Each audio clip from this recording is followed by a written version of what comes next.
Bonsoir, bonsoir à tous, bienvenue, je suis très heureuse de vous retrouver pour ce nouveau webinaire de questions-réponses, ce soir consacré à la gestion des émotions en compagnie de Dr Olivier Siam. Bonsoir Olivier. Bonsoir Mathilde, bonsoir à tous. Comment vas-tu? Très bien, merci. Content d'être là avec vous. Ouais. Ton été se passe bien? Très bien, très bien. Dans la sérénité, on va dire. Dans la sérénité, c'est complètement la thématique de ce soir, hein. En gestion des émotions, parfaite. C'est ça. Ouais. Bonsoir Nelly qui est parmi nous. Bonsoir. Donc ce soir, voilà, gestion des émotions. On va voir ça ensemble. Je rappelle à nos abonnés qui t'ont déjà vu. Tu étais venu nous parler sur Vivo Vojo de comment les neurotransmetteurs impactent notre amour. Donc ça, vous pouvez le retrouver sur YouTube. C'était un webinaire que tu nous avais proposé et qui est voilà, sur YouTube en accès libre. Donc là, vous pouvez aller le regarder. C'était passionnant. Tu nous avais appris plein de choses. Et puis, tu étais déjà venu nous voir sur Dynamica également. Et tu nous avais parlé des neurotransmetteurs qui impactent notre quotidien de manière générale, au-delà de l'amour pur, voilà, au sens large, en fait, dans le quotidien. Donc, voilà, nos abonnés ont pu déjà te voir à ce moment-là. Donc, Nelly, rebonsoir. Véronique de Bretagne. Bonsoir, Véronique. Bonsoir, Eugénia d'Orléans. Bonsoir, Joël. Je suis ravie de vous retrouver. Voilà, les habitués, là, je reconnais les prénoms qui sont là parmi nous régulièrement. Donc, Olivier, je le rappelle, du coup, même si nos abonnés t'ont déjà vu, tu es docteur, tu es neurologue et en plus de voilà, ce côté très allopathique qu'on peut retrouver chez les médecins neurologues, tu as vraiment une couleur où tu pratiques la méditation, la spiritualité, tu as un attrait pour tout cela. Tu es d'ailleurs l'auteur d'un livre que tu as écrit, qui est sorti en début d'année, je crois, Petit traité de neurospiritualité, qu'on peut retrouver voilà, un petit peu partout, sur Internet, dans les librairies, aux éditions Percé. Et tu reprends un petit peu tous ces sujets, des liens, où tu parles certainement aussi de la gestion des émotions, la relation entre cerveau, esprit, la matière neuronale, le psychisme. Tu peux nous en dire un petit mot? Oui, alors effectivement, c'est ça. Dans le livre, c'est un petit peu les rapports entre, d'une part, la matière, le cerveau, les connexions, les neurotransmissions, ce dont on a déjà un petit peu parlé. Et puis de l'autre côté, qu'est-ce qui se passe d'un point de vue psychodynamique, c'est-à-dire quand on ressent une émotion, comment ça s'interprète, comment ça se vit, et comment, par exemple, la tradition, que ce soit du yoga, du bouddhisme ou plein d'autres traditions, essaye justement de se libérer des émotions, ou du moins de les contrôler un minimum, de savoir les gérer. Dans le livre en particulier, c'est vrai que peut-être qu'on aura le temps d'en parler ce soir sur justement les théories récentes sur comment une émotion se crée d'un point de vue neuroscientifique. Du coup, il y a eu en 2019 nouveau modèle qui a été proposé. Bon, on verra dans le temps, mais voilà. Donc, aussi pareil, d'un point de vue neuroscientifique, ça m'intéresse aussi beaucoup, le psychisme en général, donc dont les émotions, sur comment ça se crée, comment ça se transforme, etc. Merveilleux. En plus, ça rentre encore plus dans le sujet, d'autant plus dans le sujet de ce soir. Donc, très sincèrement, on aura l'occasion d'en reparler ce soir avec plaisir. Je salue Patricia qui vient de se joindre à nous. Bonsoir Patricia. D'autour de Paris, si je me souviens bien des fois passées. Voilà, je suis ravie de vous retrouver. Donc, si on part voilà, directement dans le sujet, une émotion, une émotion, il est difficile parfois de la décrire. On sait tous à peu près ce que c'est, mais voilà, une rencontre, une dispute, une bonne nouvelle, une mauvaise nouvelle, enfin d'autant de choses du quotidien, inhérentes au quotidien, qui peuvent susciter précisément des émotions chez nous. Et on n'est pas tous égaux face à ces émotions. Oui, alors exactement. Et donc, c'est vrai que si on veut déjà reprendre un peu la définition de l'émotion, je pense que ce qui revient le plus fréquemment, c'est que c'est cet état interne qui provient donc d'une rupture entre les besoins qu'on peut avoir, que ce soit des besoins vraiment matériels, des sensations, des besoins psychiques, de reconnaissance, voilà. Donc des besoins, et de l'autre côté, ce qu'on dit, les ressources extérieures disponibles. Donc, si par exemple on est en attente, par exemple un bébé est en attente de nourriture, il n'en a pas, il va y avoir une émotion qui peut se dégager. Donc, une rupture de coïncidence, en fait, un mismatch, comme on appelle ça, entre les besoins internes et les ressources extérieures. Donc, c'est à partir de là va se créer un état donc caractérisé par donc l'émotion, ça va agir à la fois sur le corps, hein, il y a des modifications physiologiques qui peuvent être mesurables. Alors, chose qui est assez intéressante, c'est qu'en fait, entre les différentes émotions, d'un point de vue physiologique, sur la plupart des critères, des mesures, il n'y a pas énormément de différence entre les différentes émotions. C'est-à-dire que si on mesure la fréquence cardiaque, si on mesure la sudation, il ne va pas y avoir énormément de différence entre la joie, de la colère. C'est vrai que quand on est très joyeux, on va aussi avoir le cœur qui bat. Alors, il y a des petites différences hein, qui existent, peut-être qu'on en parlera un petit peu après, mais sinon, d'un point de vue physiologique, le corps, il réagit d'une façon globale quand il est sous une émotion. C'est-à-dire qu'il se met un petit peu en action, en activité. Ouais. D'accord. C'est intéressant de voir que physiologiquement, en tout cas, il y a la subtilité reste faible physiologiquement.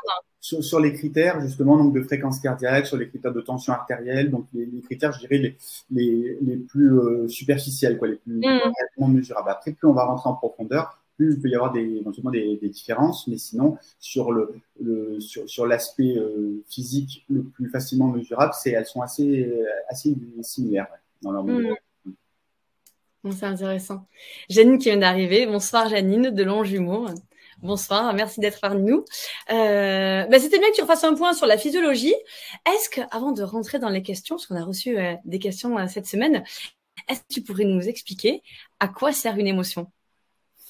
Alors, c'est vrai que pour répondre à ça, je pense que je repartirais plutôt donc de l'évolution. Hein, donc, à quoi a servi, pourquoi est-ce qu'on a conservé, donc d'un point de vue scientifique, hein, pourquoi est-ce qu'on a conservé les émotions et d'où elles sont nées. Alors, en fait, à la base, l'émotion, ça, comme selon Darwin, hein, tout ce qu'on aurait conservé comme caractère, que ce soit physique ou psychique, ça doit avoir un but pour la survie.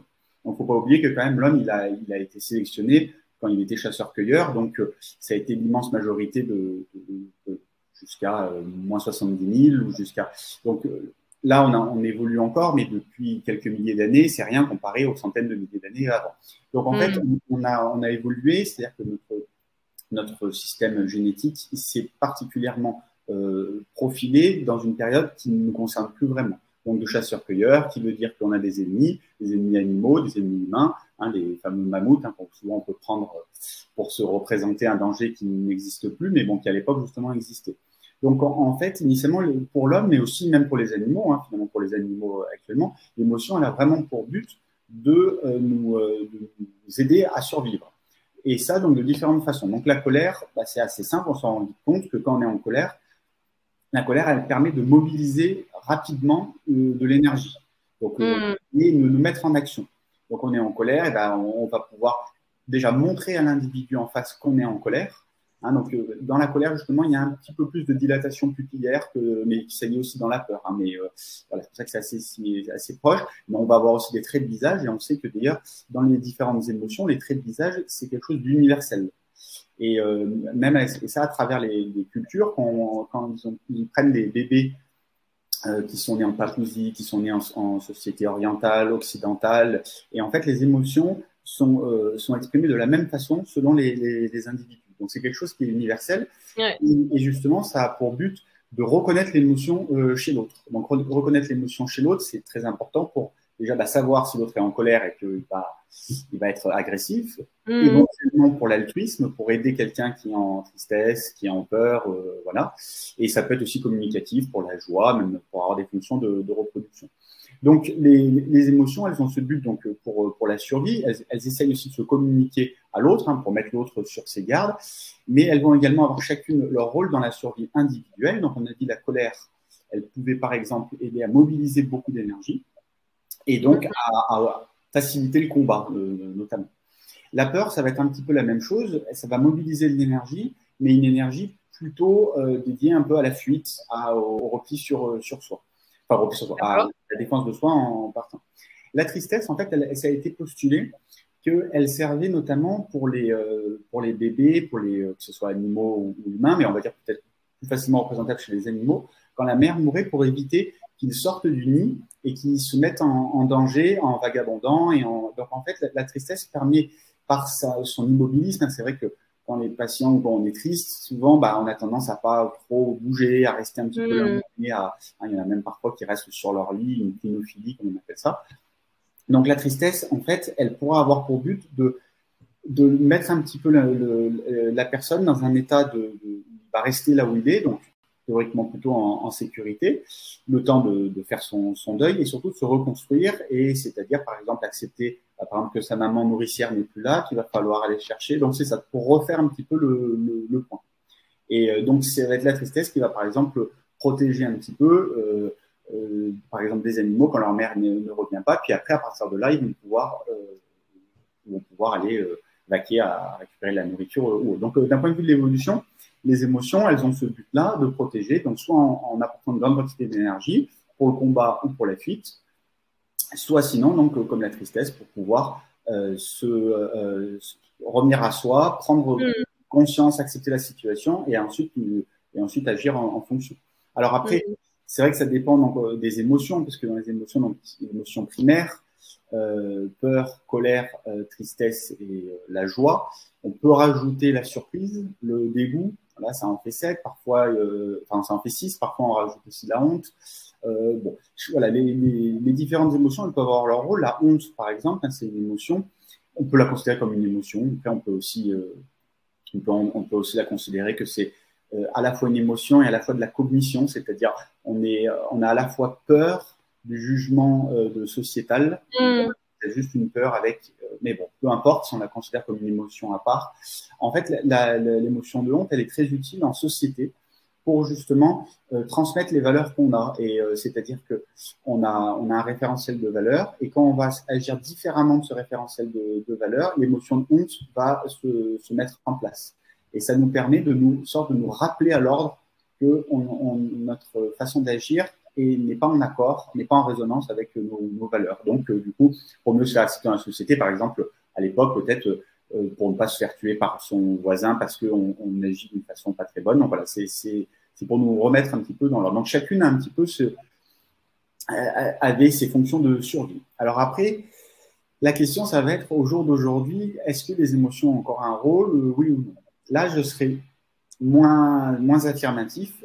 Il y a certaines personnes qui pensent que c'est un reliquat justement donc du paléolithique, des chasseurs-cueilleurs, et qu'en fait on a traîné ça comme on a traîné beaucoup de choses, mais qui ne nous servent plus aujourd'hui. Donc des reliquats du passé, qu'aujourd'hui c'est une sorte un petit peu de tard, mais qui sont là. Et d'autres, ils vont penser que les émotions, elles ont quand même pour but déjà de communiquer avec les autres. Et ça, c'est vrai qu'on ne peut pas leur enlever ça. Dans tous les cas, il y a une communication. C'est ce qui va un petit peu différencier l'émotion, c'est que quand quelqu'un ressent un plaisir ou il peut le garder entre guillemets pour lui. Tandis que quand quelqu'un est pris par la joie, ça va être communicatif. Et c'est ça qui va un peu différencier justement l'émotion du sentiment. Le sentiment, il va être plus perçu, alors que l'émotion, elle va être communicative. Pareil pour la colère, on voit bien, pas besoin de taper sur la table pour voir que quelqu'un est en colère, mais et pareil au niveau de la peur, et notamment grâce aux expressions du visage, dont on a dit qu'elles sont universelles. Donc, au jour d'aujourd'hui, elles n'ont clairement plus de but pour la survie, voire même au contraire, on sait qu'elles sont plutôt délétères, les émotions. Il y a même une étude qui est intéressante moi je vois beaucoup en pratique, c'est les patients âgés qui ont ce qu'on appelle un syndrome post-chute, c'est-à-dire ils ont chuté et à partir de là, ils ont peur de chuter. Oui. Et en fait, là où la peur, elle arrive à la base, dans l'évolution, pour leur rappeler, on va en parler je pense tout à l'heure, du coup la notion de traumatisme, pour leur rappeler que attention, cette situation est dangereuse dans l'escalier, et voilà, pour faire un petit rappel. Sauf qu'en pratique, il va y avoir un syndrome post-chute où le patient il va avoir peur de chuter, donc il va plus se cramponner, il va modifier sa posture avec une rétropulsion, il va au lieu de regarder devant lui, il va regarder par terre, et ça c'est pas notre marche, on est habitué à regarder devant nous, donc c'est toute une modification psychique, physique, posturale qui se met en place, et les études ont montré que la peur de tomber est un facteur de risque de tomber. Ça pourrait être paradoxal. Donc en fait, plus on a peur de tomber, plus on va tomber. Et d'ailleurs, on le sent un petit peu que des fois, quand on craint énormément quelque chose, quelque part, on l'attire. Alors, certains ils verront de façon quantique que ça se passe, qu'on attire mais on peut aussi tout simplement penser que l'émotion, eh ben, par les répercussions physiques qu'elle crée, ou par les modifications, eh ben, elle peut être délétère. Et donc, c'est ce qui se passe dans la peur de tomber, et que c'est un facteur risque de tomber. Donc, non seulement le patient, il souffre un petit peu de ressentir qu'il est pas bien, qu'il souffre de ressentir cette peur, mais en plus de ça, il a plus de chances de tomber. Voilà, donc, c'est très intéressant parce que je pense qu'on est tous confrontés avec nos proches, un parent, un grand-parent qui a pu tomber et qui a effectivement cette angoisse viscérale de se redéplacer, aller au marché tout seul alors qu'il habite en ville et pas très loin, aller dans son jardin et du coup on se sclérose un peu en restant, en sortant de la mobilité. On a eu plein de dossiers sur ce sujet qui ont mis en avant l'importance du mouvement et voilà, donc du coup c'est intéressant ce que tu nous dis là et du coup, certainement qu'on va peut-être en reparler, ou si tu as peut-être déjà des pistes sur des personnes âgées comme ça. Écoute, tu parles de ce sujet et je pense que ça peut nous parler à tous. Est-ce que déjà sur des personnes qui souffrent de cela, est-ce qu'il y aurait des techniques ou des petites choses à faire avec eux? Alors déjà, c'est vrai que le syndrome post-chute, c'est un syndrome qui est reconnu en médecine, qui touche plus les sujets âgés, forcément, parce que eux, comme tu as très bien dit, ça peut se scléroser, c'est-à-dire que à partir d'une chute, ils vont rentrer dans des cercles vicieux où après, donc, ils ont peur de tomber, ils modifient leur posture, et tout ça, ça leur donne encore plus de chances de tomber ou de glisser. Donc, à partir de là, ils confirment que leur peur est légitime, etc. Donc, en tout cas, en médecine, dans les recommandations, c'est que ça doit être une prise en charge qui est multidisciplinaire. Donc, bien entendu, kinésithérapie pour aider à la marche, mais aussi pour redonner confiance. Et prise en charge psychologique. Ça, c'est très, très important. Alors, psychologique, mais la gestion des émotions par d'autres techniques, prise en charge des émotions, prise en charge justement de l'appréhension pour justement essayer de sortir de tout ce mécanisme vicieux émotionnel donc, qui s'est mis chez le patient et pour qu'il puisse à nouveau réapprendre à marcher, reprendre confiance en la marche. Et après, en général, quand les patients ils ont cassé le cercle vicieux et réussissent à remarcher, ils peuvent, ça peut être du passé pour eux. C'est-à-dire qu'ils peuvent marcher normal et en parler, oui, il y a un an, je n'osais plus sortir de chez moi et ils reprennent le dessus. Donc, il y a vraiment des issues, je le vois vraiment en pratique, des issues favorables à ce syndrome post-chute. Mais c'est bien de faire de la kiné, mais comme il y a une composante émotionnelle, il faut faire ce dont on va parler ce soir, c'est-à-dire des techniques un petit peu pour soulager les émotions et les pleurs. Pour ce syndrome-là, post-chute, il y a une pratique que tu recommandes ou que tu préfères, toi, à titre personnel, ou c'est vraiment à individualiser selon le patient? Ça va dépendre, c'est vrai que beaucoup. Alors, l'approche cognitiviste, les TCC, c'est quand même, au moins, ça colle un peu avec tout le monde, parce qu'il y a beaucoup de pensée automatique. Donc, essayer d'identifier la pensée automatique. Je vois des escaliers, donc je vais tomber. Voilà. Oui. Tout ça, ça peut être intéressant d'un point de vue d'essayer de désamorcer. Après, c'est vrai que si on peut essayer de travailler un peu plus en profondeur sur l'émotion avec une des différentes techniques, mais voilà, il faut que le patient il soit ouvert à travailler sur des choses qui vont être peut-être plus abstraites pour lui, quoi. Que ce soit le RP, que ce soit le méthode typique, toutes ces techniques-là, qu'on peut le MDR aussi. Le MDR, ça peut être aussi intéressant parce que finalement, on peut considérer que tout est trauma, ou du moins que parce que c'est vrai que le MDR, ça a été, vous connaissez donc c'est des techniques de désensibilisation par le mouvement des yeux. On en a parlé dans les bonus. Ouais. Et à la base, ça a été validé pour l'état de stress post-traumatique. Mais finalement, tout est un stress post-traumatique à minima. Donc, une chute, on peut la considérer, avec une peur tombée par la suite, on peut la considérer comme un état de stress post-traumatique, quoi. Donc, il y a différentes techniques. Je pense que ça dépend un petit peu de la sensibilité du patient et de chacun, de son ouverture. Par exemple, le FT, quelqu'un qui est très rationnel, très scientifique, on lui demande de taper sur des méridiens qui sortent un peu de pattes de livres scientifiques. Il va dire que c'est que ça et on va perdre la confiance. Donc, du coup, pour de patients, il vaut mieux les orienter vers des TCC. Moi, en tout cas, ça dépend vraiment du patient, quoi. D'accord, oui, ça s'individualise et en échangeant avec lui. Patricia qui nous dit les émotions sont de la chimie, mais complètement, et c'est ce que tu nous expliquais aussi dans le dossier, des molécules qui ont du pouvoir sur le corps. C'est exactement ça, c'est très bien dit.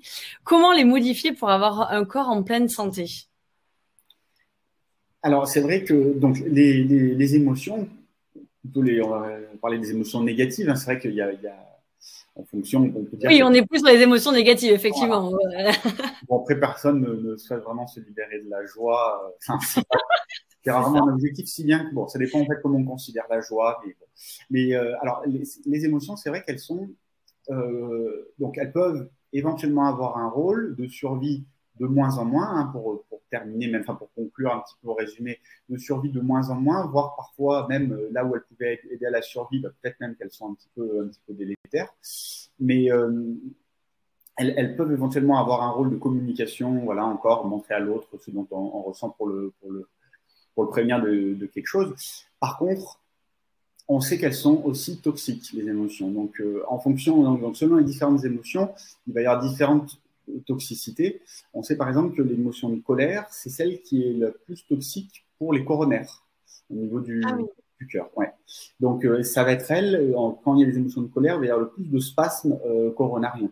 Donc, même un peu des études sur les profils de personnalité, les maladies, avec les profils A, B, bon, et C, par exemple, il y en avait qui étaient plus ceux qui étaient un petit peu carriéristes, un petit peu des battants, tout ça, ils avaient plus de chances de faire donc souvent des infarctus.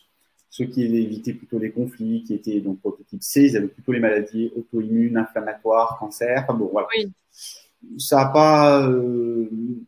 Bon, voilà, il y avait eu ce modèle à un moment, il y avait eu cette théorie, et c'est vrai que la colère, donc l'être sanguin, répondre à la frustration, bah, et ça peut donc abîmer les coronaires. Hein, donc, qui est reconnu, donc c'est toxique pour les coronaires.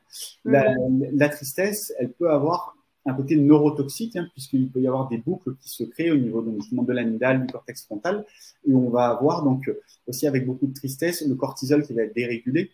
Et le cortisol, c'est donc cette hormone, alors on dit l'hormone du stress, mais ça agit sur toutes les voies. Hein. Donc le cortisol, c'est cette hormone qui est sécrétée le matin en pic à 8 heures et après qui diminue au cours de la journée. Donc ça, c'est un bon cortisol.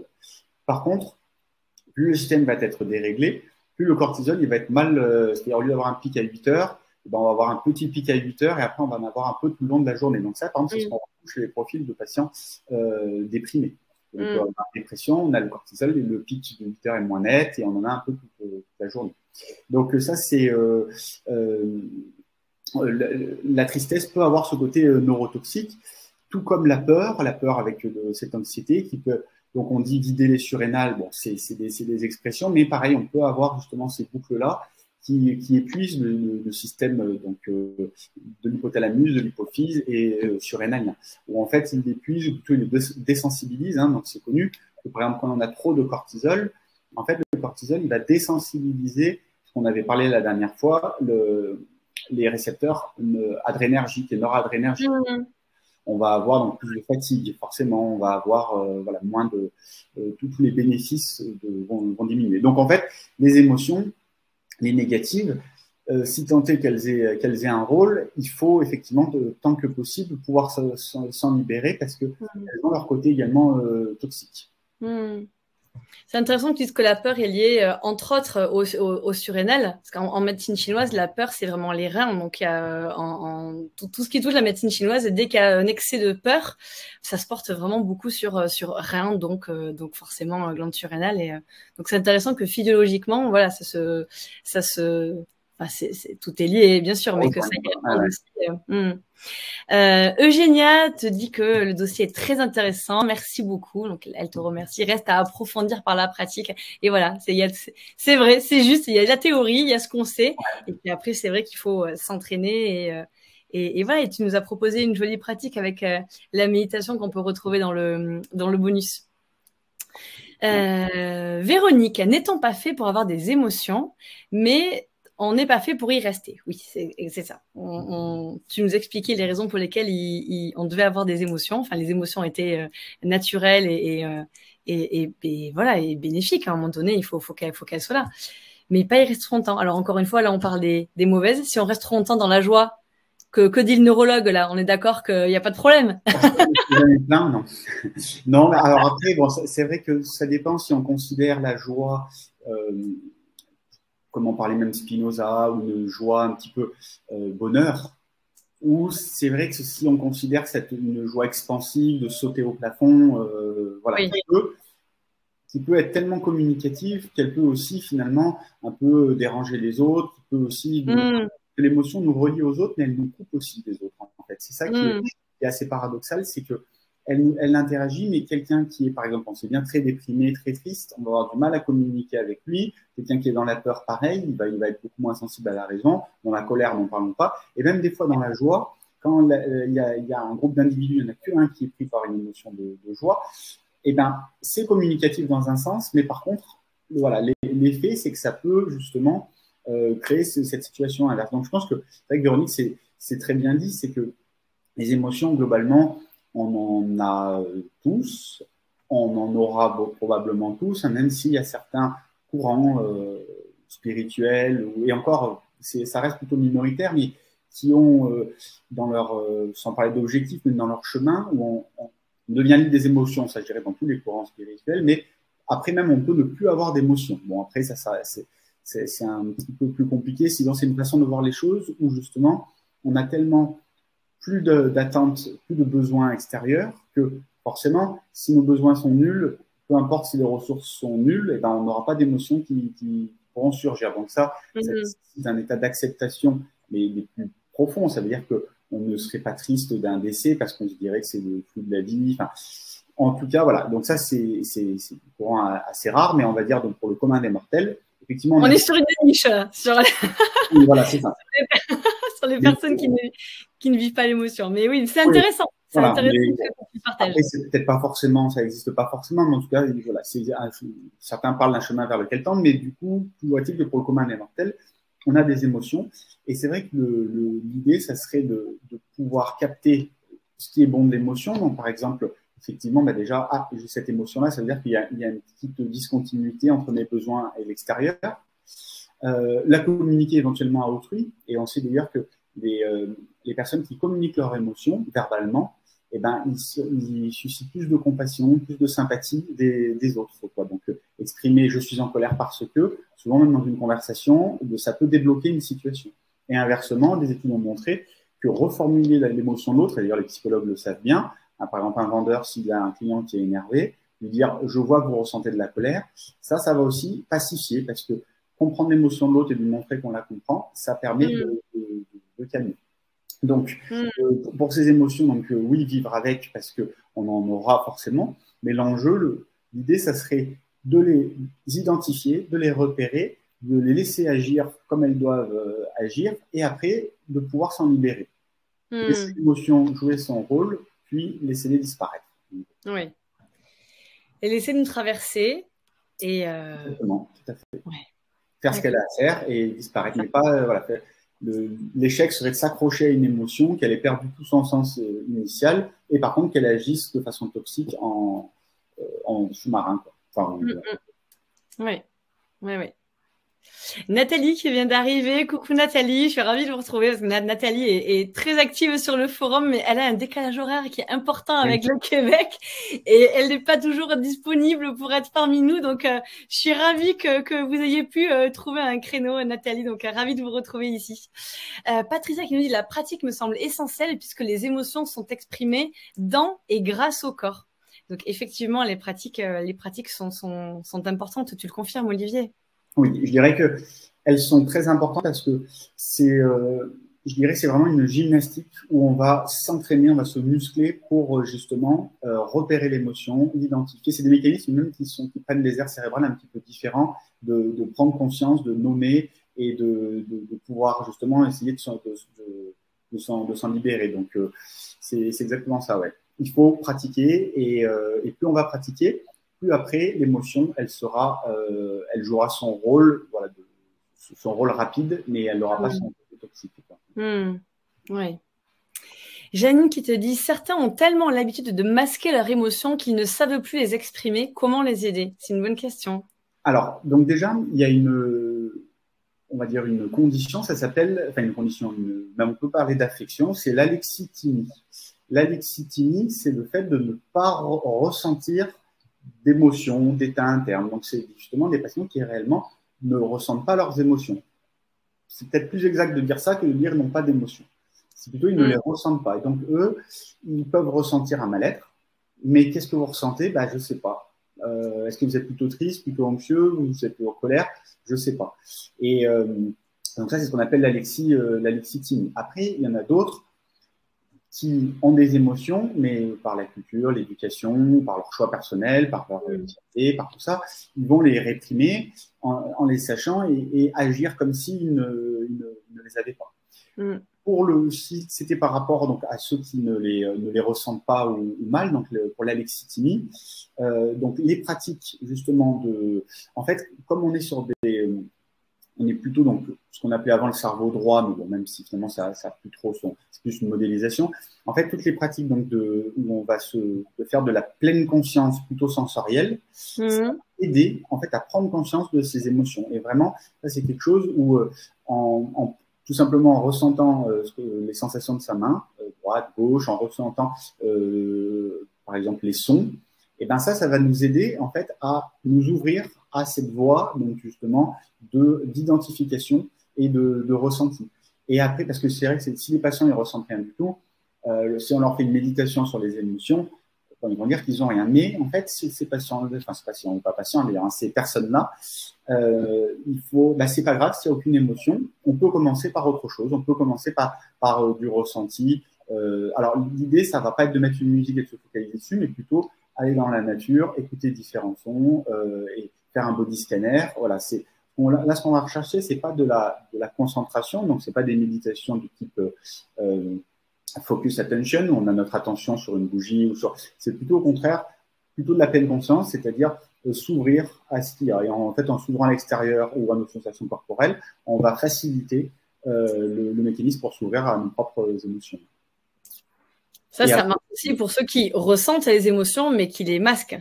Et après, pour ceux qui ressentent les émotions et qui les masquent, peut-être aussi eux, leur faire aussi comprendre que finalement, les émotions, quand elles sont là, on dit qu'une émotion non exprimée est imprimée. Hein, donc, et en fait, de toute façon, une émotion, tant qu'on ne met pas de conscience dessus, elle est toujours là. Et elle va agir, elle va continuer d'être délétère, d'être toxique, alors soit pour le cœur, ou même tout simplement de créer, de puiser de l'énergie.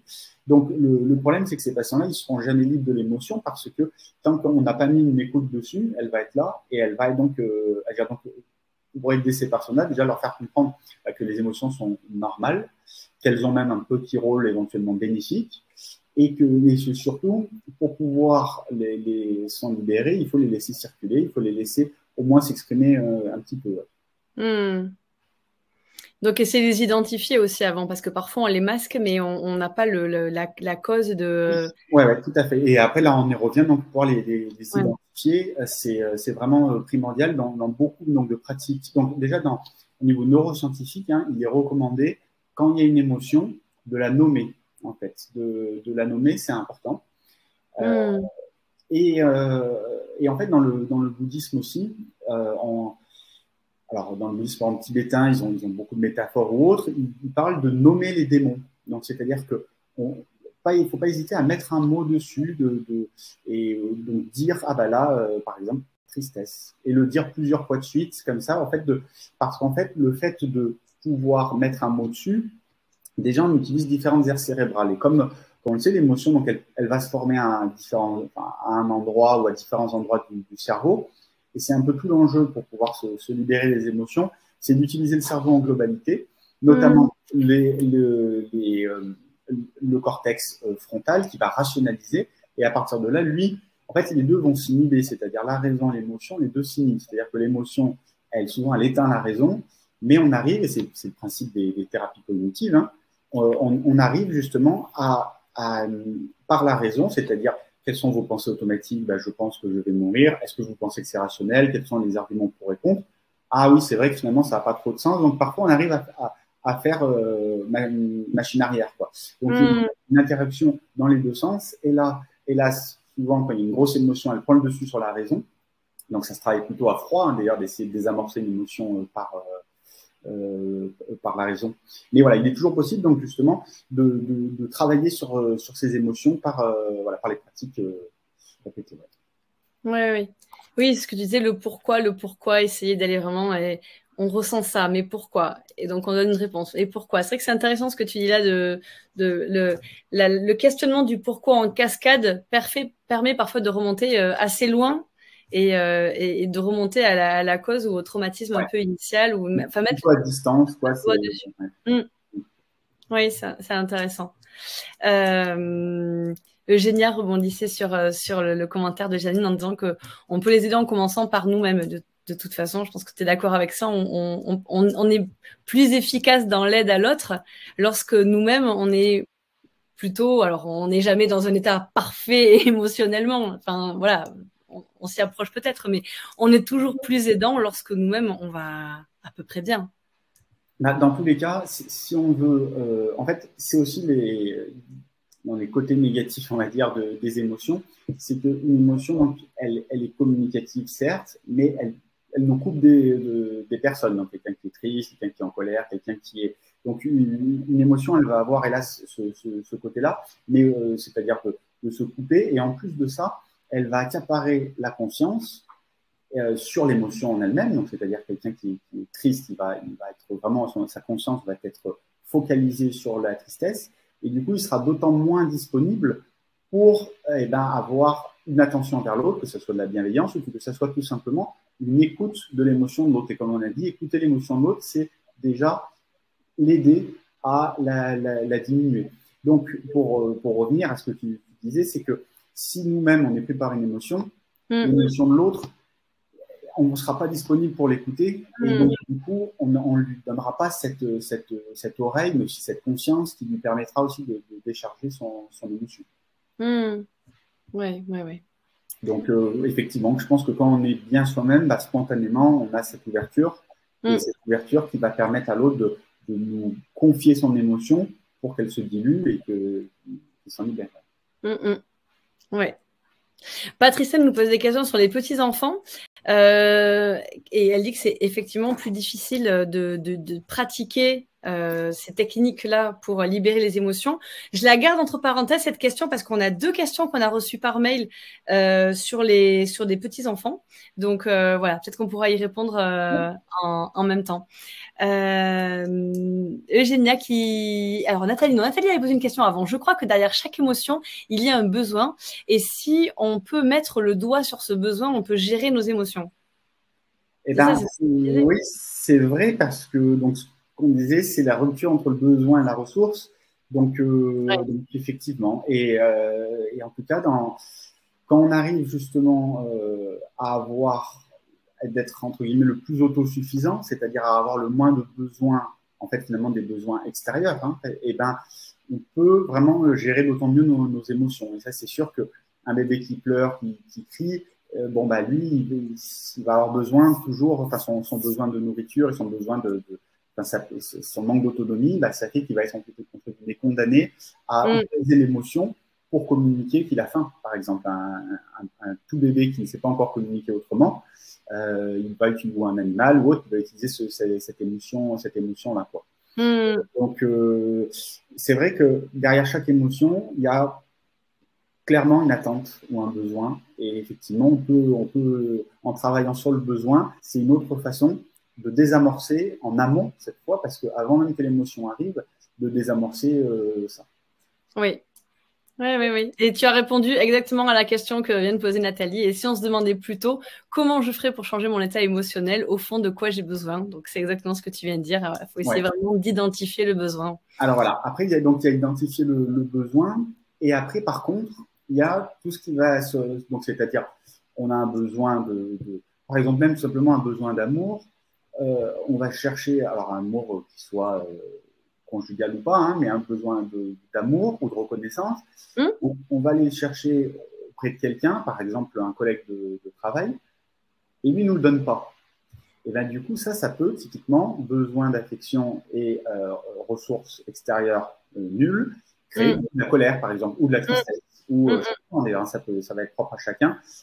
Pourquoi est-ce que c'est plutôt l'une, l'autre, pourquoi peur, colère, ça on pourra en parler plus tard éventuellement, mais ça va créer donc justement une émotion. Donc effectivement, en travaillant sur le besoin, on peut totalement travailler sur le besoin, par exemple, d'affection, le besoin de reconnaissance, et à partir de là, désamorcer une future situation où je croise mon collègue, j'ai pas besoin de lui dire ce que j'ai fait comme travail pour avoir son approbation et éviter ça.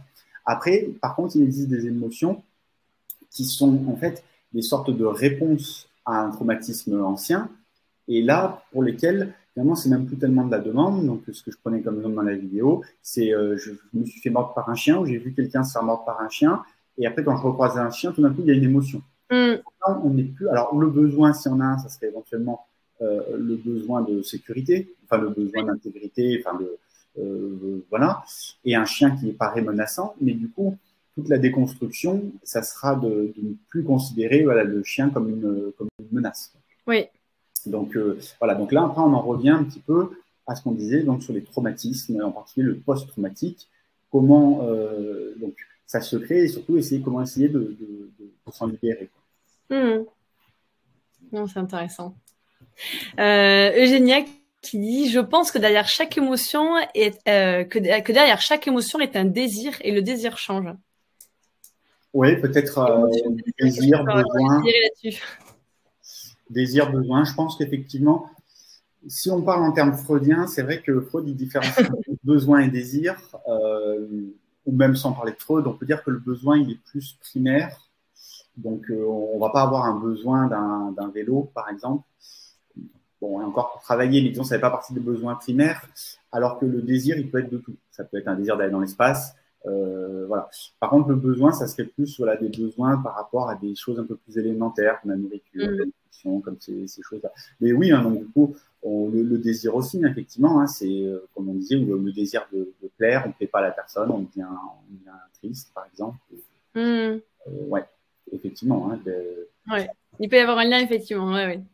Et c'est pour ça que dans certains chemins spirituels, avec l'érosion des désirs, hein, c'est-à-dire avec justement, l'émotion disparaît aussi. Hein. C'est pour ça que pour eux aussi, ça va de pair. Ça rejoint donc un peu ce que dit Eugénia, c'est que s'il n'y a plus tellement de désirs, et puis même parce que c'était Nathalie, hein, oui c'est ça, c'était Nathalie. Oui, Nathalie en parlait aussi. Ouais, ouais. Si on n'a plus besoin de désirs, enfin du moins si on est très au clair là-dessus, probablement qu'il y aura beaucoup moins d'émotions. Très bien. Ah, Patricia, depuis la crise du Covid, on peut le dire, peut-on mesurer l'augmentation des déséquilibres psycho-émotionnels? C'est une excellente question. Oui, donc,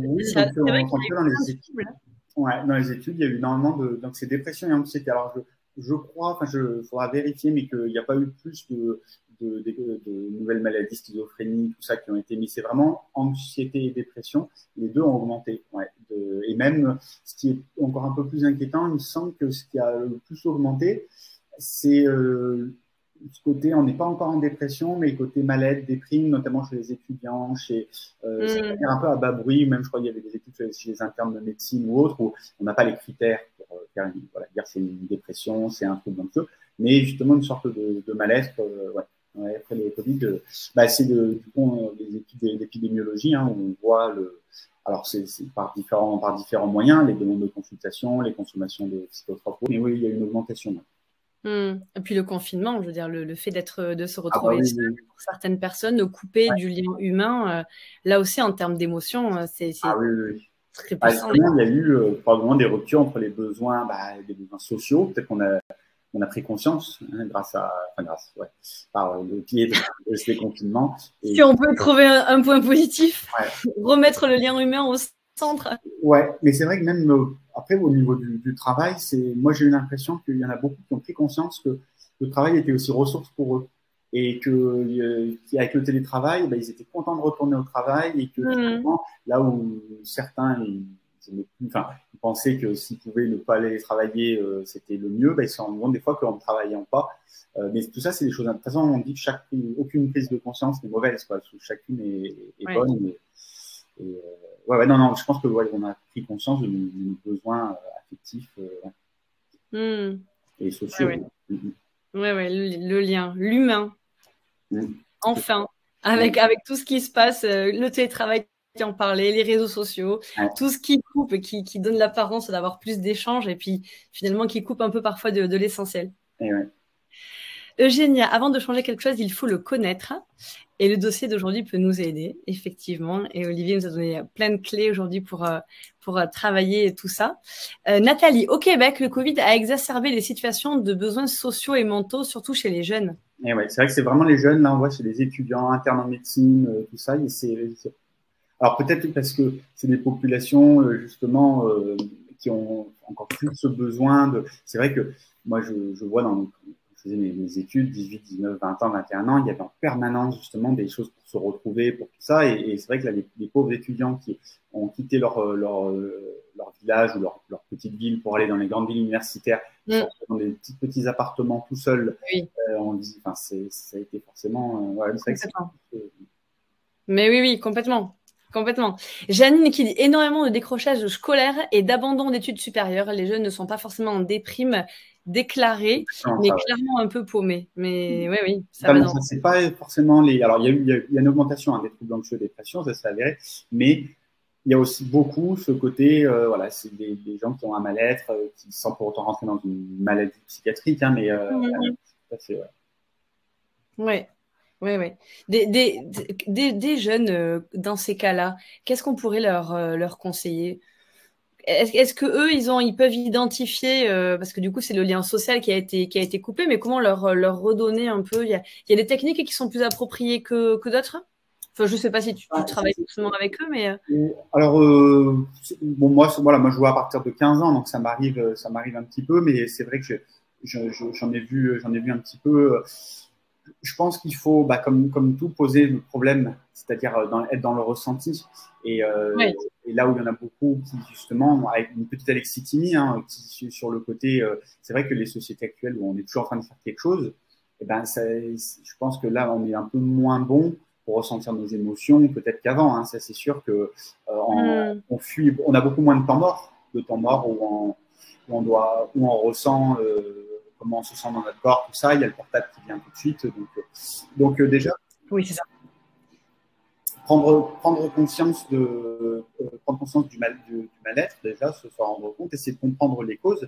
Et après, on dit parfois poser le problème, c'est de trouver la solution. Si c'est aussi clair que la cause, c'est l'isolement social, je pense qu'il est quand même possible d'agir en fonction. Mais j'ai eu l'impression, pour avoir vu certains jeunes, hein, pas beaucoup, mais qui ne le faisaient pas. C'est vrai que du coup, ils se sentent isolés. Je dis, mais par exemple, vous avez essayé de vous mettre sur des groupes, par exemple sur Facebook ou autre, où après vous vous réunissez pour faire du yoga, pour faire du sport, tout ça. Et ils ne le font pas forcément, en fait, même si c'est à la base. Alors, c'est pas toujours facile de se mettre, mais en tout cas, on va essayer de prendre conscience du besoin, donc justement, éventuellement du désir. Et avant de se dire, avant d'être suffisamment apte à renoncer à un désir ou qui demande un avancement, tout simplement essayer de le combler un minimum, quoi. Et donc se mettre, c'est ce qu'on appelle l'activation comportementale, c'est-à-dire essayer de regarder qu'est-ce qui nous crée du plaisir, qu'est-ce qui assouvit nos besoins et d'agir en fonction. Donc si par exemple un jeune il se rend compte que là j'ai vu mes amis, ça m'a fait vraiment du bien, et pourquoi ne pas essayer de plus les voir, hein, c'est même orienter solutions, même on dit, hein, c'est ça, du Canada justement. Vous en avez parlé dans le précédent dossier, ça c'était une des techniques et c'est super, je sais pas si certains l'ont pratiqué, moi je l'ai pratiqué et noter, tu avais proposé deux exercices, noter les activités qu'on fait dans la journée, celles qui nous font du bien, celles qui nous font moins de bien et essayer d'accentuer un peu celles qui nous font du bien. Et je pense que pour ça c'est intéressant parce que au moins ça nous confronte, c'est vrai que pourquoi je le fais pas plus. Voilà, par exemple, mais on en revient, encore faut-il identifier le besoin. Oui. Mais c'est déjà une piste et c'est du concret. Lister ce qui nous fait du bien, ce qui nous fait moins de bien et pousser ce qui nous fait du bien. Tu vois, c'est dans la pratique, c'est moins abstrait que peut-être des classes de méditation qui, pour des jeunes, est peut-être un peu plus lointain et demande un peu plus de pratique pour démarrer. Après la méditation, on est tous convaincus, je pense ici, des bienfaits qu'elle peut apporter. Mais dans un premier temps, lister des activités, on est vraiment dans le concret et dans le facile à mettre en place. Oui. C'était un super exercice que tu nous avais proposé là. Nathalie, alors Patricia avant. Alors Eugénia elle nous a quittés, donc elle verra la fin en replay certainement. Donc bonne soirée Eugénia. Patricia voilà qui corrobore ce que tu disais. Les étudiants privés de job qui les aidaient à vivre ont beaucoup souffert et ont pu abandonner leurs études. Donc effectivement, ça fait partie de dommages collatéraux. Nathalie qui nous dit que l'hypnose est un très bon moyen de se retrouver et nous aide à prendre du temps pour soi et lâcher un peu la toile. C'est vrai. Ouais. L'hypnose, c'est vrai que c'est un bon outil également. Et Janine qui nous dit il faudrait former ou au moins informer les encadrants de l'existence de ces techniques. Très certainement, très certainement. Écoute, il faudrait que tu ailles dans les lycées, les collèges, les académies pour partager toutes tes techniques, Olivier. Mais non, mais effectivement, c'est vrai que au plus tôt, je pense que tu es en accord avec ça, au plus tôt on familiarise les jeunes à toutes ces techniques, au mieux sur le long terme, on peut les aider et adultes, on arrive à mieux gérer et mieux accueillir ces émotions que tu nous partages, ce soir. Et effectivement, ce serait à intégrer dans le programme scolaire. Mais bon, on y croit. La pensée précède, mais bien sûr, donc on va œuvrer en ce sens-là tous ensemble. Donc, on a reçu une question de Fabienne. On va prendre les questions qu'on a reçues également par mail. Donc, Fabienne nous dit « Peut-il être intéressant de réaliser un test pour établir son profil émotionnel et est-ce fiable ?» Et elle te dit « Merci pour la méditation proposée, comme la dernière fois. » Donc, j'imagine qu'elle fait référence à la méditation de gratitude que tu nous avais proposée. « J'ai ressenti un sentiment de paix. » Voilà. C'est le but. Du coup, le test voilà. Pour le profil émotionnel, est-ce que c'est fiable? Est-ce que ça peut être intéressant? Déjà, il y en a quand même plusieurs, des tests, des profils. Oui, c'est vrai. Elle n'a pas précisé lequel. C'est vrai. Voilà, il y en a plusieurs. Je pense que ça peut être intéressant, peut-être plus justement dans l'optique si on ne sait pas trop où on en est, mais si ça oriente, si jamais ça parle, ça peut être une bonne chose. Après, c'est vrai que la question, je pense que c'est plutôt s'observer au quotidien, en fait. Et par exemple, il y a des personnes qui pensent ne pas avoir d'émotions, et puis quand on leur demande de les noter ou autre, et ben finalement, elle dit ah bah oui, si finalement, en fait, j'en ai ressenti plusieurs fois dans la journée, quoi. Parce qu'avec l'attention qu'on leur porte, on les mémorise aussi, enfin du moins. Voilà, on a conscience de la mémoire, on a conscience de la mémoire de ces émotions-là, quoi. Donc, est-ce que les tests émotionnels sont fiables? En tout cas, oui, dans une certaine mesure. Par exemple, ceux qui souffrent des troubles borderline, où on a justement une hyper-émotivité, hypersensibilité émotionnelle, on arrive avec des tests à mettre ça en évidence. Souvent, c'est des tests globalement qui remontent un peu les mêmes choses. Face à une situation, je peux facilement me sentir. Donc, voilà, où en gros, plus on va réagir fortement à une situation défavorable comme favorable, par exemple à quelqu'un qui saute au plafond, quand il apprend une bonne nouvelle, ou quelqu'un justement qui va se mettre à pleurer pour un petit contretemps. Voilà, c'est des personnes qui vont avoir des fortes réactions émotionnelles, donc une forte sensibilité. Donc oui, les tests sont globalement fiables, mais s'observer soi-même, je pense que si on a justement si on a eu quelques notions, on a un petit peu cette pratique, je pense que ça l'est tout le temps. Nathalie parle de le test Profil Nova. Ah, alors lui, je ne le connais pas. Non plus, je ne le connais pas, celui-ci. Voilà, c'est peut-être un test outre-Atlantique, je ne sais pas. D'ailleurs, Nathalie, sache, Olivier, que tu es invitée au Québec pour faire la tournée des écoles. Voilà. Formidable. Je ne sais pas, Nathalie. Voilà, on ne connaît pas ce test-là, mais bon, déjà, voilà, tu nous disais que oui, ça peut être intéressant, mais que déjà d'apprendre à se connaître, essayer d'apprendre à se connaître soi-même, sans forcément passer par un test, c'est voilà, ou faire le test pour savoir à peu près, mais après, je pense qu'il faut lâcher le test et puis justement se noter, voir un petit peu comment on réagit et surtout combien de temps dure l'émotion. Combien de temps on est impacté, combien de temps, par exemple, s'il y a un bus qui passe près de nous, on a peur, pendant combien de temps on va rester avec cette émotion de peur. Alors normalement, plus on va nommer l'émotion et le faire sincèrement, plus l'émotion va être courte. Même on dit que normalement, l'émotion, ça devrait durer quelques secondes. Si jamais vraiment on en fait l'effort de conscience et de l'identifier, et on lui offre notre conscience, ça devrait être très bien. Alors, c'est pas toujours le cas, bien entendu. Alors, on peut se dire, mais un deuil, on est triste en même temps. Bah, bon. Mais en tout cas, normalement, une émotion doit être très brève. Donc, c'est pas que c'est pas normal, mais du moins, c'est pas le mieux de rester dans la peur 1 heure ou 2 après avoir un bus nous est passé trop proche, quoi. Oui, oui.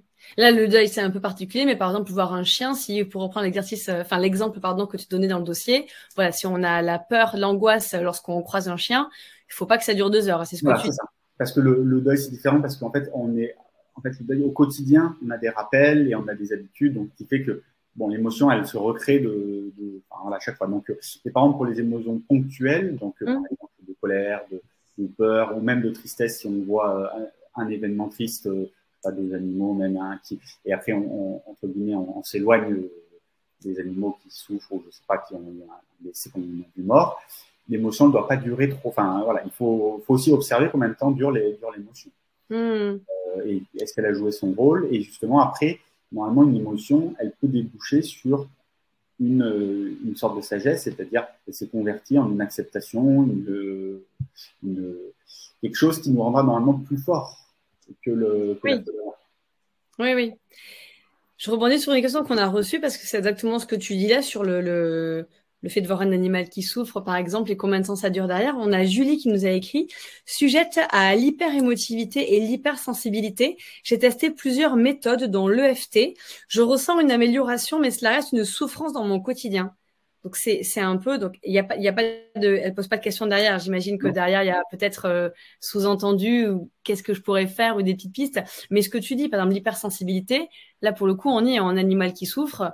Il y a des personnes hypersensibles qui peuvent passer la journée entière, voire plusieurs jours, à ressentir cette souffrance qu'elles ont vécue. Ouais. Alors c'est vrai que pour l'hypersensibilité, hein, les personnes hypersensibles, elles vont garder ces émotions longtemps, en fait, ces émotions ou état d'âme, hein, finalement, parce que l'émotion après elle peut se dégrader, se décliner sous forme plutôt, alors soit en émotion pure, soit de tristesse ou autre, soit sinon une sorte de teint un petit peu tristouné ou voilà. Mais donc pour ces hypersensibilités, alors, les techniques émotionnelles peuvent être bien. Parfois, c'est vrai que ce qui va être le MDR, le FT, même la méthode Tipeee, ça va être un peu plus pour cibler une émotion, un traumatisme, un trauma, et essayer donc de le déprogrammer. Quand on est hypersensible en général, ces techniques-là peuvent aider, mais bon, si on a 100 émotions sensibles, bon, comment faire? Donc moi, je pense que pour l'hypersensibilité, ça va être un petit peu pareil, ça va être essayer de prendre conscience déjà de nos sensibilités, quelles sont-elles? Est-ce que c'est de la sensibilité à la compassion animale, à la compassion humaine? C'est vraiment prendre conscience de tout ça. Et après, quand même, pour la gestion des émotions, on en avait déjà parlé, c'est vrai que c'est la méditation de pleine conscience qui semble être efficace dessus, parce que l'avantage de la méditation comparé aux techniques précises, même à l'hypnose, c'est qu'on en est autonome et que, eh ben, si par exemple pendant 2 mois ça va bien, eh ben, on peut continuer à pratiquer et à capitaliser de l'expérience, du savoir-faire pour le mois d'après pour faire revenir une émotion. Alors qu'on va faire le FT si jamais. Donc je pense que chez tout le monde, mais a fortiori quand il y a une hypersensibilité, des émotions qui surviennent facilement, qui durent un petit peu longtemps, utiliser donc ces techniques-là pour augmenter l'identification des émotions et après essayer donc peut-être cette technique de les nommer, de vraiment les nommer. Alors Jack Kornfield qui est écrit beaucoup sur le bouddhisme, il disait de se les susurrer en fait, de se les dire même plusieurs fois de suite et vraiment se donner à 100%, même pendant quelques secondes, mais à 100%, on la nomme, on attend un petit peu et essayer voilà, de faire ça au quotidien parce que théoriquement, une émotion, si on arrive vraiment à la vivre pleinement et à lui donner l'écoute qu'elle a, elle n'est pas censée revenir. Donc peut-être aussi que les personnes hypersensibles, elles réactualisent, enfin, elles reprennent toujours les mêmes émotions qui ne sont jamais vraiment libres. Donc ça peut être d'autant plus intéressant. Au jour le jour, ah bah là j'en ai une d'émotion, je me mets dedans, j'essaye de la faire, de la vivre pleinement pour qu'elle puisse mieux partir.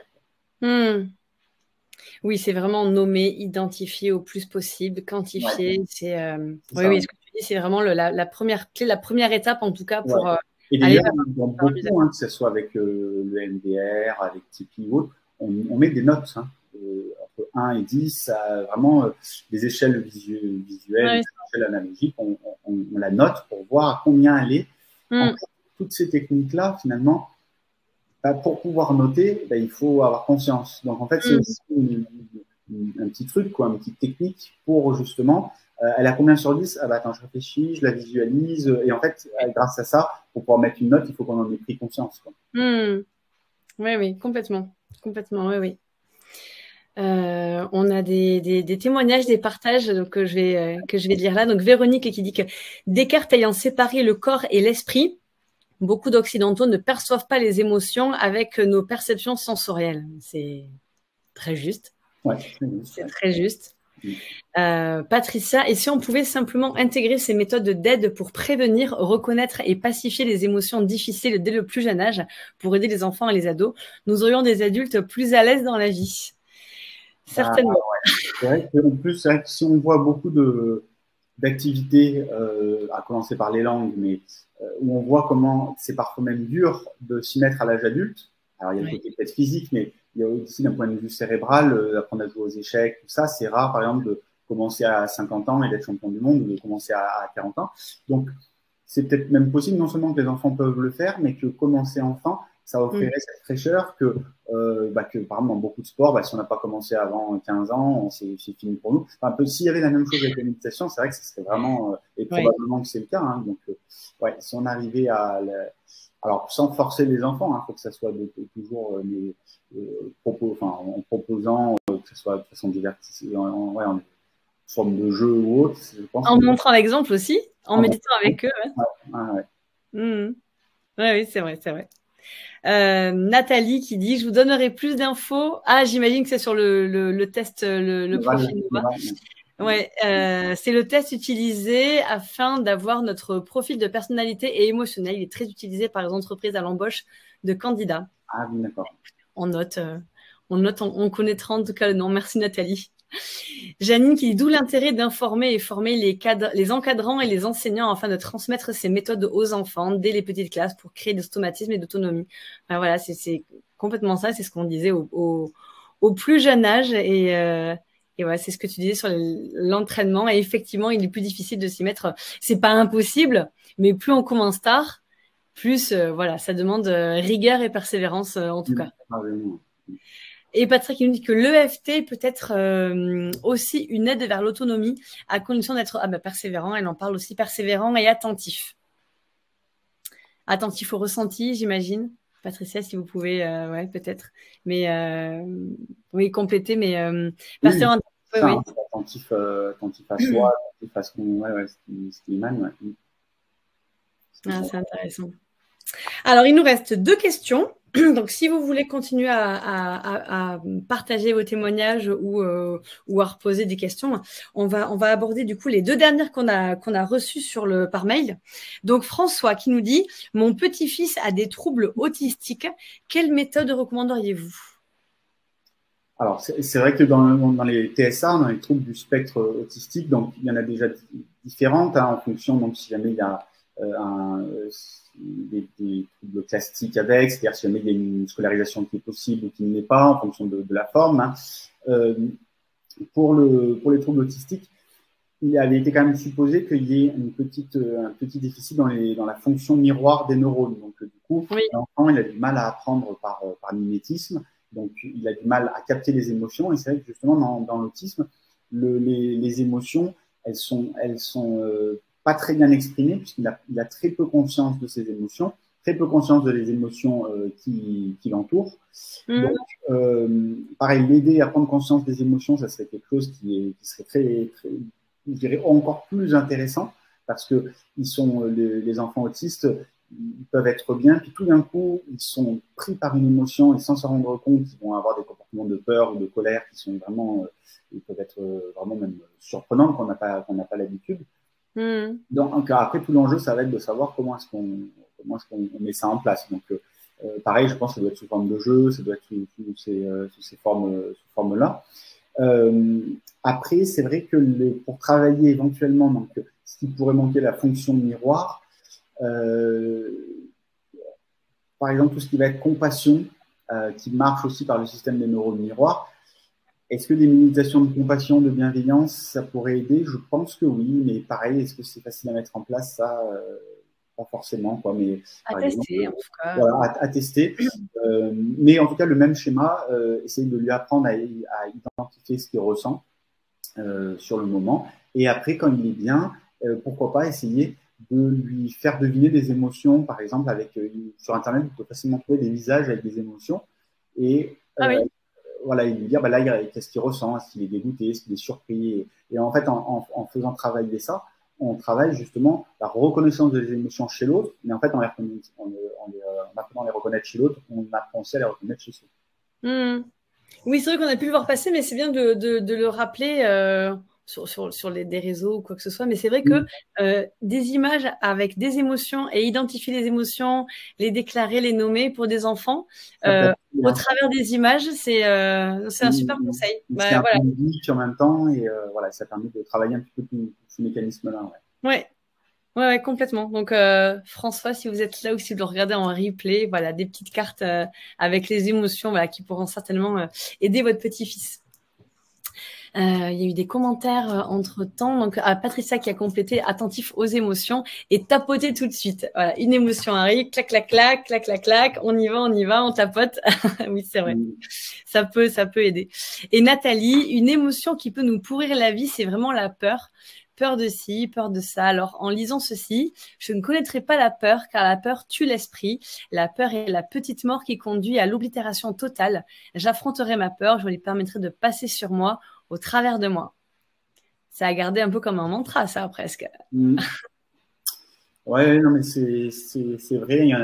Parfois même, on retrouve qu'il y a finalement il y a la peur et l'amour, quoi qu'il y a vraiment juste voilà, entre guillemets, l'amour vers lequel tendre et la peur de l'autre côté, que s'il y avait qu'une émotion, ça serait la peur. Alors, en fait, c'est vrai que si on reprend l'étude de 2019 sur la genèse des émotions, en fait, en réalité, selon leur étude et selon leur modèle, leur théorie, il n'y aurait qu'une seule émotion. Au début, ça serait justement la peur. C'est-à-dire que quand on va rencontrer un chien, par exemple, eh ben, Oui. notre inconscient va juger si c'est menaçant ou pas. Oui, non. Si c'est pas menaçant, il n'y a pas d'émotion. Si c'est menaçant, il va créer une émotion de peur. Et en fait, cette peur, elle va pouvoir se décliner en fonction d'une seconde évaluation. Est-ce que je peux me faire face à la situation et en prendre le contrôle? Oui ou non? Si c'est non, je reste dans la peur. Et donc, je m'enfuis. Et si c'est oui, la peur se transforme en colère, qui est son émotion jumelle. Hein, et, voilà, pour plus de détails, ça c'est, par exemple, je le décris dans le livre, mais en gros, ça se passe au niveau de l'amygdale qui est nécessaire à la peur, mais qui est nécessaire aussi à la colère, qui après est retransmis sur le texte orbitofrontal, mais c'est un peu technique. Donc, mais en gros. Non, mais si on veut pousser, donc voilà, je rappelle, petit traité de neurospiritualité où tu en parles dans ton livre. Voilà, mais sinon, la peur, elle va soit rester peur si on pense qu'on ne peut pas faire face, donc par exemple un chien, non, on ne peut pas l'affronter, elle reste peur. Et si par contre on peut l'affronter, elle se décline en colère, hein, et donc du coup, ça d'un point de vue neuroscientifique, on l'explique bien que l'amygdale va se décharger dans une autre partie du cerveau, et donc elle se transforme dans son émotion jumelle qui est la colère. Et ensuite, la colère, elle s'exprime, et là, deux possibilités, soit on a répondu de façon favorable à la situation, et auquel cas on va peut-être même avoir une sensation positive de soulagement, soit on a répondu négativement, donc par exemple on s'est emporté, ou on a crié sur un chien qui finalement n'avait rien fait, on s'est humilié, tout ça, et en fait cette émotion de colère va se transformer en tristesse. Voilà. C'est en tout cas, et que après pour eux, tout serait justement des intermédiaires entre est-ce qu'on est surpris, donc est-ce qu'on a peur ou pas, et si on a peur, est-ce qu'on peut gérer, donc finalement est-ce qu'on est en colère, et après comment est-ce qu'on a géré la situation et comment donc pour dire effectivement peut-être il y a aussi des arguments pour le fait que finalement s'il n'y avait qu'une émotion négative, s'il n'y avait qu'une émotion, ça serait la peur. Et et c'est dur de… Et que finalement, dans la tristesse, en fait, c'est une tristesse pure, il n'y a pas forcément de peur. C'est vrai que si on a la tristesse d'avoir perdu quelqu'un, il n'y a pas trop de composantes de peur. Et que par contre, plus il y a une composante de peur, moins il y a de tristesse aussi quelque part. Même si on sait que tous les troubles anxieux peuvent quand il y a des grosses anxiétés, après, évidemment, les patients, mais ils vont être tristes. Mais c'est justement par rapport à ça que la peur, qu'elle soit transformée en colère ou pas, si jamais elle met en action et que l'action ne sort pas favorable, eh ben, ça va se transformer en tristesse, quoi. Donc, la peur peut se transmuter en tristesse. Donc, ouais, ça rejoint un petit peu ça que… Ouais. Ouais, Oui, parce que ça rejoint complètement ce que dit Nathalie. Donc, oui, c'est intéressant que à l'origine première, souvent, en tout cas, on retrouve la peur. Voilà. Donc, c'est très intéressant. Bah, écoutez, je vous invite vraiment à aller regarder le livre de Olivier qui retrace et qui reparle de tout ça encore plus en profondeur.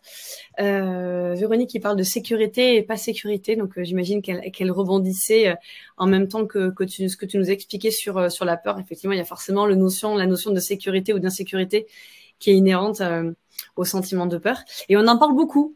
Même verbalement, nommément, le mot sécurité revient très très souvent. Il venait avec le Covid.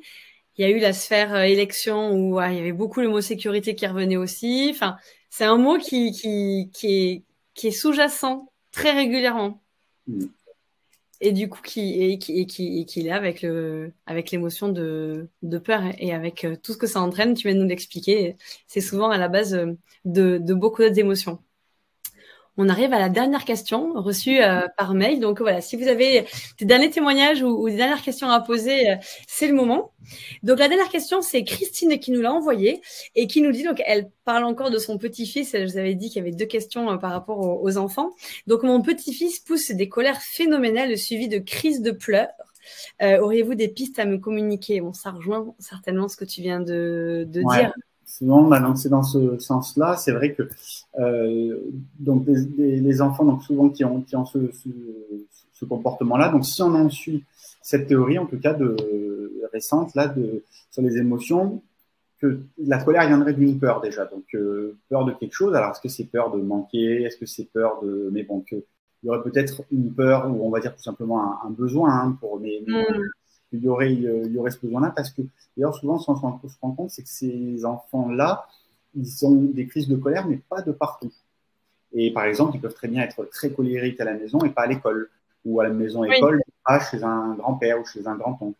Et ça en fait on revient un petit peu à cette théorie-là qui dit que on a d'abord la peur et en fonction, si on pense qu'on peut contrôler la situation, elle se transforme en colère. Donc peut-être qu'à la maison, il a peur de manquer quelque chose, ou peur d'être oublié ou autre, et sauf qu'il est chez lui, il est en confiance, donc elle se transforme en colère, et donc il va crier, et après donc crier, sauf que s'il n'obtient pas ce qu'il voulait, ou donc si l'issue n'est pas favorable, ou s'il l'obtient mais il se fait crier dessus aussi, gronder ou autre, il va interpréter ça de façon négative et donc ça va se transformer en tristesse. Donc, en tout cas, ce genre de comportement, cette théorie récente là des émotions intégratives, elle reprend un petit peu ça, que derrière une colère comme ça, mais bon, c'est pas non plus nouveau, on se doute bien que derrière une colère, il y a une demande, il y a un besoin et éventuellement une peur.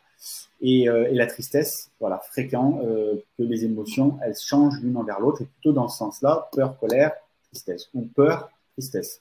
Mais c'est rare que ça fasse plutôt tristesse puis peur.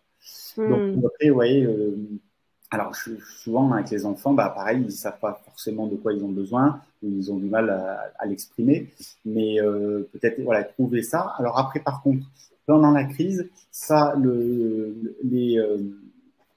justement utiliser donc ce qu'on disait, de nommer l'émotion.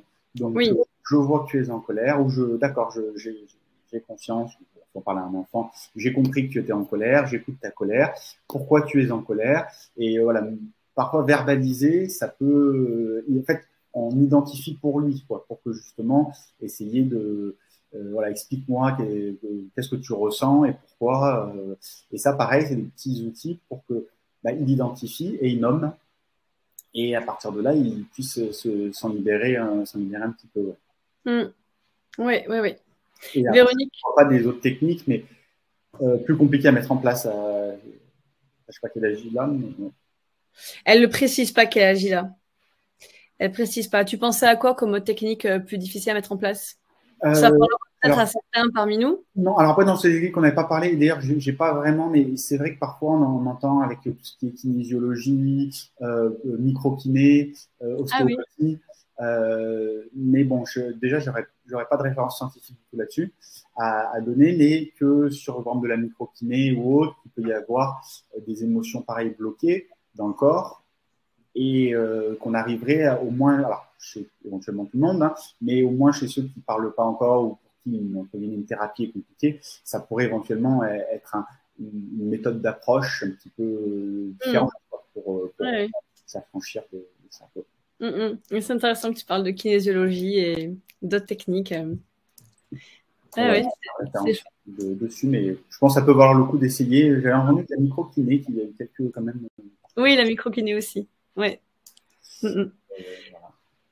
Véronique commente les partages ce que tu dis. Elle dit que l'enfant peut également décharger son émotion avec des gens avec qui il ne se sentent pas en sécurité, comme le syndrome du biscuit cassé. Il se sent en sécurité. Ouais. Comment? Avec qui il se sent en sécurité, ouais, plutôt. Avec qui il se sent en sécurité, pardon. Oui, oui, oui, complètement. Oui, oui, Oui, oui. oui, parce que l'émotion, c'est vrai que pour qu'elle s'exprime pas non plus de partout. Et c'est vrai Oui. que, mais il peut y avoir aussi ce changement-là que la peur, elle se voit pas forcément. Et quand il se sent en sécurité, c'est justement, il va la transformer en colère parce que voilà, il se sent en sécurité. Donc dans son évaluation inconsciente, il peut faire quelque chose pour lutter, enfin pour se débarrasser de cette émotion. Et donc elle se transforme. Et oui, c'est pour ça que ça arrive d'ailleurs plus fréquemment que il peut y avoir des patients nerveux ou autres à la maison avec les amis, et par contre dehors, dans le tram ou autre, ils ne bougent pas une oreille parce que justement ils ne se sentent pas assez en sécurité, soit pour transformer la peur en colère, ce qui est quand même plus visible, soit ne serait-ce pour ne pas se bloquer, enfin pour pas couper leurs émotions, parce que ça demande un certain quand même courage d'être face à ces émotions et les exprimer. Oui. Oui, oui, oui. C'est un peu tout l'un ou tout l'autre. C'est soit on n'arrive pas à les réprimer et ça explose, ou soit c'est un peu comme ce que disait Janine, peur du regard des autres, peur d'être jugé, et on ressent quelque chose de très fort à l'intérieur, mais on le masque, on fait comme si Voilà, tout allait bien, alors qu'à l'intérieur ça bout. Et c'est ce que tu disais, ça s'imprime si on l'exprime pas. Donc le corps le corps dira quelque chose de toute façon à un moment donné. Donc autant le nommer, comme tu nous l'as très bien expliqué ce soir, et quand on arrive au terme de ce webinaire. Merci beaucoup. Donc, je pense qu'on a bien compris et que toute l'importance, que ce soit des enfants jusqu'aux adultes, d'essayer de le nommer, l'exprimer, le dire, mettre des mots et voilà, vraiment aller au pourquoi et chercher la cause. Mais en tout cas, de manière très concrète, mesurer le temps, tu nous parlais du temps, la durée où cette émotion est présente, essayer de chercher le pourquoi et voilà, la laisser nous traverser, mais quand même essayer de garder en tête de la mettre comment la qualifier au plus possible en fait, c'est ça finalement. Oui, oui, oui, tout à fait. Et après, c'est vrai qu'on n'a pas reparlé des techniques, parce que bon, il y en a plusieurs. Et, je dirais, je pense qu'il est important pour justement essayer de se décharger émotionnellement d'un trauma ou autre. En fait, toutes les techniques, elles sont bien. Et d'ailleurs, même le FT, hein, qui peut paraître un petit peu ésotérique ou autre, ça a été validé scientifiquement. Enfin, voilà, il y a eu il y a eu des études dessus, scientifiques.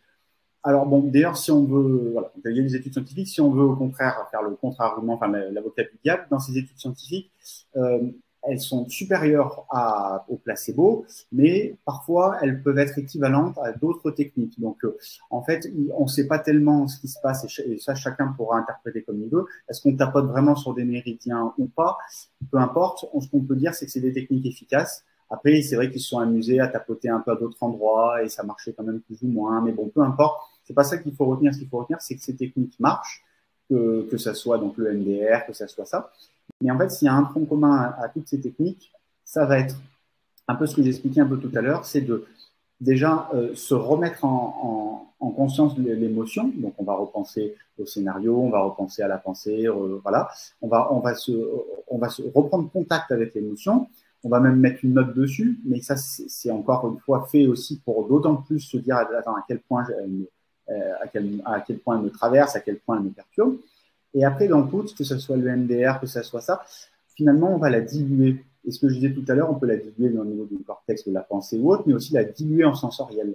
Et c'est vrai que quand on regarde le MDR, on va diluer avec des mouvements des yeux. Quand on regarde le FT avec des tapotements, quand on regarde la tipi, ça va être vraiment directement quelle sensation est-ce qu'on ressent ou autre. Et alors peut-être que chacune a sa part de vérité qui lui est propre, mais l'ensemble, ça va quand même être l'idée de ramener le trauma passé et de le confronter au présent actuel. Qu'est-ce que mes yeux, qu'est-ce qu'ils me disent et tout ça. Et donc de sorte que l'émotion qui nous rappelle un trauma, on la confronte au présent où il n'y a pas de traumatisme. Et d'ailleurs, la preuve qu'on est dans le présent, parce qu'il y a mes yeux qui sont en train de bouger, je suis en train de voir des images qui bougent ou je suis en train de me tapoter. Donc en fait, c'est confronter un traumatisme passé à un présent où il n'y a pas de danger. Ça, en tout cas, c'est et tout ce qui marche bien quand même sur les émotions. C'est vrai qu'il y a quand même plusieurs témoignages de patients avec l'EFT, avec Tipeee, avec le MDR. Il y a même encore plus d'études sur le MDR qui montrent des efficacités très importantes. Comment ça marche exactement? Est-ce que c'est vraiment les mouvements des yeux? Probablement que pas, puisqu'on peut le faire aussi le MDR avec des sons, avec des mouvements alternatifs. Donc, non, c'est probablement autre chose. Et cette autre chose, c'est possible que ce soit la confrontation du présent et du passé, de la sensorialité qui est toujours dans le présent, puisqu'on perçoit forcément dans le présent, et avec l'émotion. Ça aide à décharger. Voilà. Mais c'était une formidable conclusion que tu nous proposes là pour refaire le lien entre ce qui se passe dans le corps et puis ce qu'on peut mettre en pratique et puis l'autonomie. On est toujours là pour toujours avoir donné des clés pour s'autonomiser au plus possible. Donc voilà, c'était parfait que tu nous refasses le lien avec tout cela.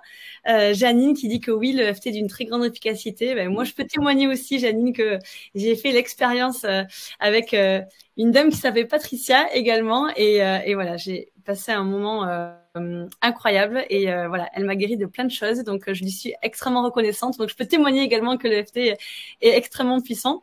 Patricia qui dit un très grand merci pour ces échanges et la qualité du dossier.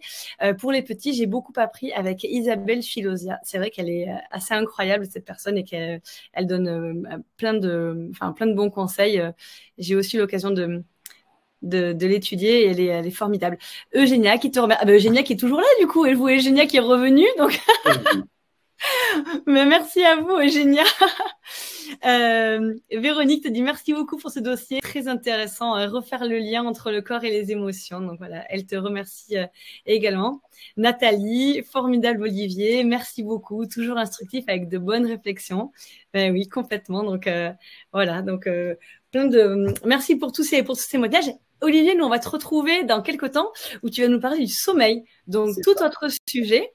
Mais il y a beaucoup de choses à dire également. Tu nous fais un petit teasing sur le sommeil? Ça sera un petit peu reprendre la physiologie déjà, qu'est-ce qui se passe pendant qu'on dort, un petit peu le côté neuro, et après les mises en pratique sur comment avoir un bon sommeil, avoir un sommeil plus profond, bien dormir, et les choses à faire, à éviter. Et après questions-réponses. Et on sait à quel point le sommeil est primordial pour être en bonne santé. On peut faire tout ce qu'on veut à côté de très bien. Si on a trop peu de sommeil, tu vas nous expliquer tout ce qui peut se passer dans le corps. La semaine prochaine, je retrouverai Robert Larsonneur et nous parlerons de l'auto-coaching et de ce que l'on peut faire avec l'auto-coaching et pour améliorer son quotidien et voilà, des clés pour se sentir mieux et se reprendre en main, reprendre sa vie en main. Donc, ça sera avec Robert Larsonneur la semaine prochaine. Voilà, donc Lénie qui te remercie beaucoup. Mais je crois qu'on a testé le FT avec la même Patricia. C'est possible, c'est possible. Elle était du côté de Paris, Janine, donc c'est fort probable. Donc, voilà, quelqu'un de qualité. Écoutez, merci à vous tous pour vos partages, vos témoignages. C'était passionnant. Merci Olivier beaucoup pour tout ce que tu nous as appris ce soir et complété. Le dossier était fabuleux avec encore une méditation qu'on peut utiliser, qu'on peut garder. Vous vous connectez sur l'espace abonné et puis voilà, elle est à disposition parce que c'est compliqué de se faire ce propre, de se méditer, de faire ses propres phrases que tu as partagées par soi-même. si on n'est pas habitué. Toujours plus simple lorsque c'est guidé, lorsqu'on est la voix de quelqu'un et voilà, qui nous amène à travers les méandres de la pensée. Donc voilà, c'est encore un bel exercice que tu nous as proposé. Merci à toi. Et puis, au plaisir de vous retrouver à tous. Passez une belle semaine. Et puis, Olivier, à très bientôt pour le sommeil à la rentrée, très certainement. Merci à tous et puis à bientôt. Ouais. À très bientôt. Belle soirée et bonne semaine à tous. Ciao.